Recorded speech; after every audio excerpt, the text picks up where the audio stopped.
Welcome.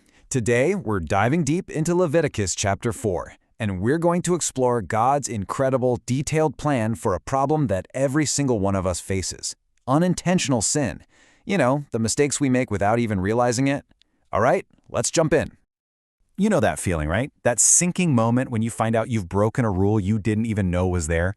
It's frustrating. Well, believe it or not, this is not a modern problem. Thousands of years ago, God gave his people a really clear and, honestly, a surprisingly gracious solution for this very situation. So get this, the entire 4th chapter of Leviticus is dedicated to this specific category, sins of ignorance. And right away, that tells you something amazing about God's character. He didn't just give a list of laws and expect flawless perfection. No, he built in a merciful provision to account for our human weakness, for the fact that we're inevitably going to mess up, even unintentionally. And let's be clear, this whole system comes directly from God. He's the one who starts the conversation. It's like he's saying, I know you're going to fall short, even when you're trying your best. So here, I myself am giving you the path back to me. So what exactly are we talking about here? This isn't for somebody who's shaking their fist at God in open rebellion. Not at all.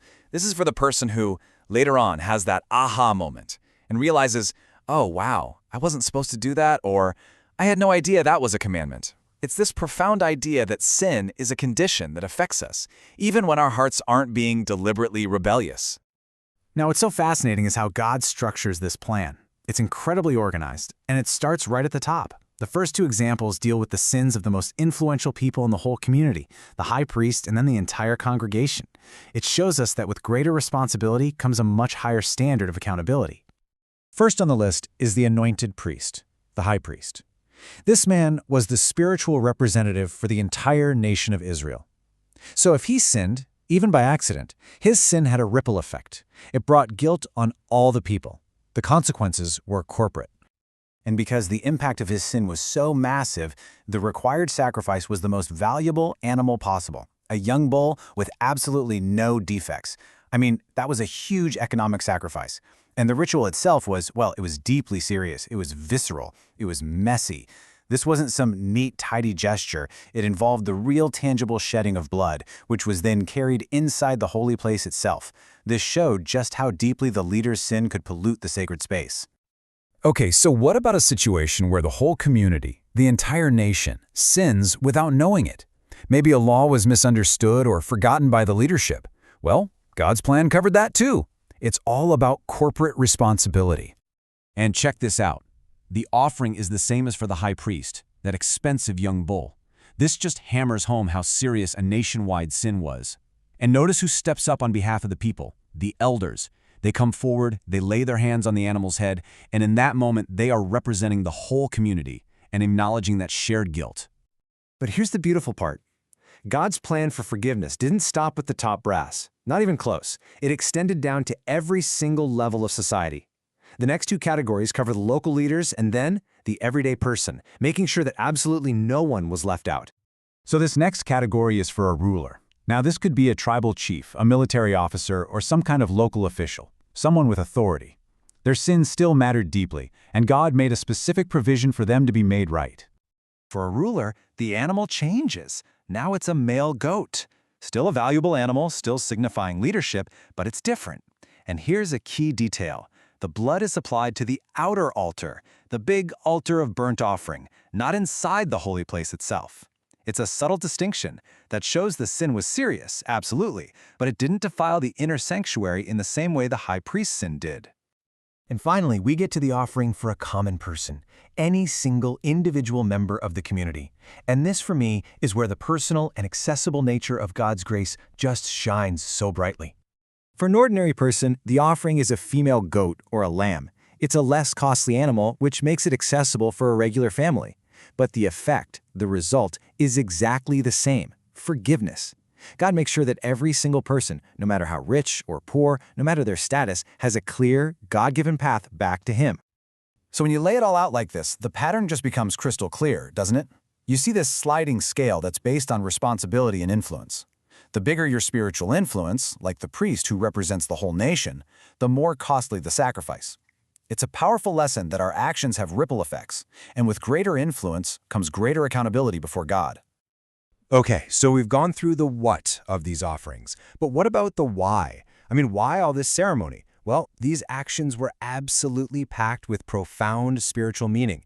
This was never, ever supposed to be just an empty ritual. Two actions here are just so crucial to understand. First, the laying on of hands. This was a powerful, symbolic act of transferring the guilt from the person onto the innocent animal. The animal became their substitute. And second, the shedding of blood. This represented the ultimate penalty for sin, which is death. An innocent life was given in place of the guilty one.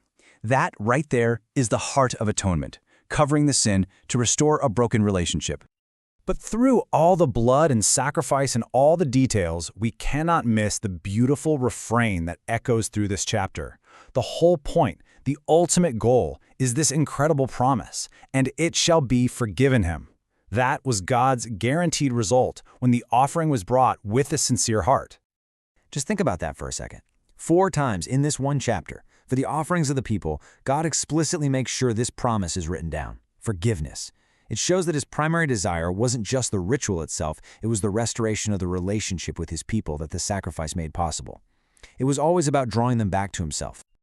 Now, for us as believers, we know this whole intricate system doesn't just stay in the Old Testament. It's a shadow. It's a giant picture that's pointing forward to its ultimate fulfillment. Let's see how this all builds to its amazing conclusion. You see, the very fact that these sacrifices had to be offered again and again and again. Every time a priest sinned, every time a ruler sinned, every time anyone sinned. That showed their power was temporary. They were a constant, powerful reminder of just how serious sin is, and of the need for a perfect, permanent solution. And this is where it all comes together. The book of Hebrews in the New Testament explains it perfectly. The blood of animals could never truly take away sin. They could only point to the one who could, Jesus Christ. He entered the true holy place, not with the blood of a substitute, but with his own blood, to secure an eternal, permanent redemption for us all. So that whole system we just walked through in Leviticus 4, it finds its ultimate meaning right here. Every temporary sacrifice for an unintentional sin was a shadow pointing forward to the one, perfect, final sacrifice of Jesus Christ for all sin, the sins we know about, and yes, even the ones we don't. So let's just end with this thought. The sheer detail, the grace, the care that God put into this plan. For sins people didn't even mean to commit. It's just staggering. What does that tell us about his character? It reveals a God of perfect holiness and absolute justice, but also of breathtaking mercy. A God who has gone to extraordinary lengths to make a way for you and me to be in relationship with him. It's a plan not of condemnation, but of complete and total restoration.